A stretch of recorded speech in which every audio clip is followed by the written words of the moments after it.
తెలుసుకొని నా భర్త ఎక్కడి నుంచి తీసుకొస్తాడు, రెక్కలు మొక్కలు చేసుకుని పోషిస్తున్నాడు, 3 పిల్లల్ని చదివించాలి, వాళ్ళకి స్కూల్ ఫీజులు కట్టాలి. ఒకప్పుడు నాన్నని అర్థం చేసుకున్నావే, మరి ఈరోజు నీ భర్త కూడా 3 బిడ్డలకు నాన్నే కదా, ఎక్కడి నుంచి తీసుకొస్తాడు?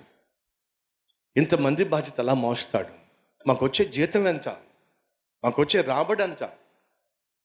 నాన్నని అర్థం చేసుకొని ఒక్కరోజు కూడా నాన్నతో గొడవ పడకుండా సర్దుకుపోయిన దానివి ఈరోజు పెళ్ళైన తర్వాత నీ భర్త 2-3కి నాన్నని అయ్యాడు. ఇప్పుడు నాన్న అయిన తర్వాత అర్థం చేసుకోవే, ఆదరించవే, ధైర్యపరచవే.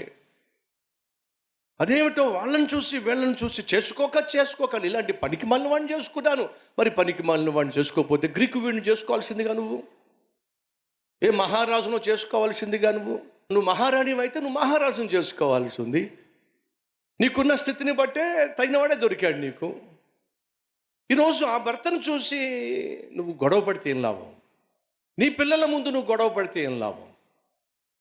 ఒక్కసారి అర్థం చేసుకో. తండ్రిని తల్లిని అర్థం చేసుకుని సర్దుకుపోయిన నువ్వు ఈరోజు నువ్వు తల్లివయ్యావు. ఈరోజు నీ భర్త బిడ్డలకు తండ్రి అయ్యాడు.